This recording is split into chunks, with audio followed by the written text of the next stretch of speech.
ẹ káalẹ́ ẹ kú àtòwúrọ̀ Ìdòwú Ògúnbàjò lórúkọ tèmi. Wọ̀nyí ni àwọn ìròyìn tí a mú wá fún yín ní èdè Yorùbá lẹ́kùnrẹ́rẹ́. Àwùjalẹ̀ tó tún jẹ́ olórí gbogbo àwọn ọba tó wà ní Akilẹ̀ Ìjẹ̀bú, ọba Dr. Síkírù Káyọ̀dé Adétọ́nà ti sọ wípé ìgbìmọ̀ lọ́balọ́ba lórílẹ̀‐èdè Nàìjíríà yóò túbọ̀ máa jẹ́ ọ̀nà ìsonipọ̀ láàrin àwọn ènìyàn wa sí ìjọba kí ìfẹ́ ìṣọ̀kan ó lè bá jọba lórílẹ̀‐èdè Nàìjíríà.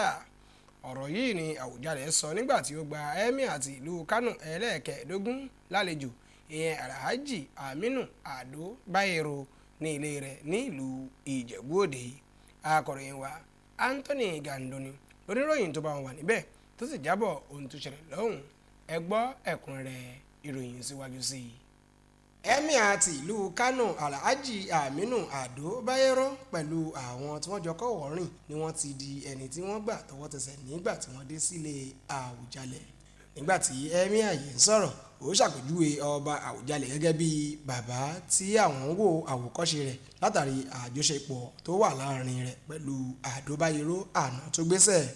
Ó tún ṣàfihàn wípé láàrin àwọn nǹkan mìíràn tí ó mú ìfọwọ́sowọ́pọ̀ àti àjọṣepọ̀ tó dánmọ́rán wà láàrin ọba ilẹ̀ Kánò àti ọba tilẹ̀ Ìjẹ̀bú ní ṣíṣètò ìbáṣepọ̀ lórí òwò àti ìdókòwò láàrin ọba ilẹ̀ Kánò àti ọba Ìjẹ̀bú lápapọ̀.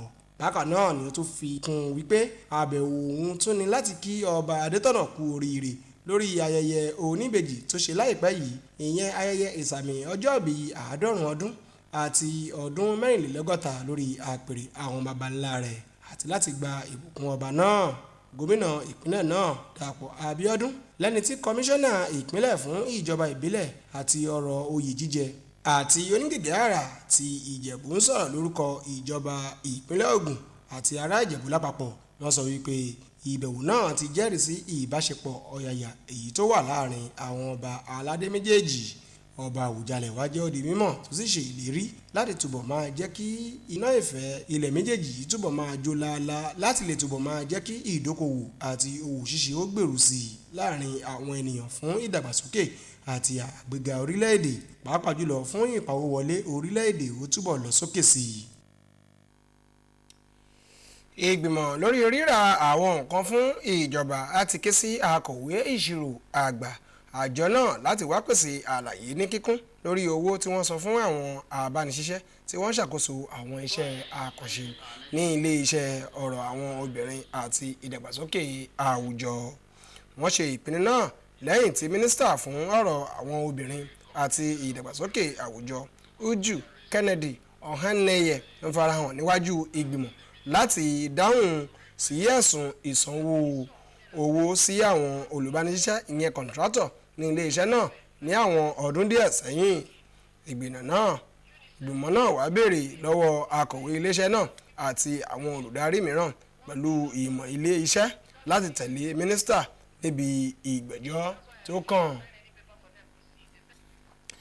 Ààrẹ Bọ́lá Tinubu ti fọwọ́ sí yíyan igbákejì adarí àjọ FRSC Mohammed Shehu gẹ́gẹ́ bí adarí àti alákòóso àgbà iléeṣẹ́ àjọ tó ń rí sí ààbò ojú pópó FRSC jákèjádò ilẹ̀ Nàìjíríà. Nínú ọ̀rọ̀ kan láti ẹnu olùdarí ìfúnninírò àti ìbáṣepọ̀ ọmọ ènìyàn Ṣẹ́gun Ìmọ̀ẹ́sìn, ọ́fíìsì akọ̀wé iléeṣẹ́ ìjọba àpapọ̀, ó ní ìyanisípò náà wà fún ọdún 4 àkọ́kọ́ léyìí tí yóò sì ti bẹ̀rẹ̀ sí ní ṣiṣẹ́ bẹ̀rẹ̀ láti 20 oṣù karùn-ún ọdún 2024 ní ìbámu pẹ̀lú àwọn ìpèsè tí ó yẹ ti òfin tí ó fi ìdí ìgbìmọ̀ náà múlẹ̀. Ààrẹ Tinubu wá rọ ẹni tí wọ́n yàn lóyè yìí láti sa gbogbo ipá rẹ̀, ìmọ̀nìyàn rẹ̀, ìrírí àti ìmọ̀ rẹ̀ kí ó lapa nínú ìyànsípò rẹ̀ kí ó bá lè gbé ọkọ̀ iléeṣẹ́ àjọ ẹlẹ́ṣọ́ ààbò ojú pópó gúnlẹ̀ síbùtì àṣeyọrí káàkiri ilẹ̀ Nàìjíríà. Ìpàdé àwọn mínísítà jẹ́ ààyè mìíràn fún àwọn mínísítà láti ṣàlàyé ìṣàkóso àwọn iṣẹ́ wọn láàrin ọdún kan tí wọ́n ti dé orí oyè.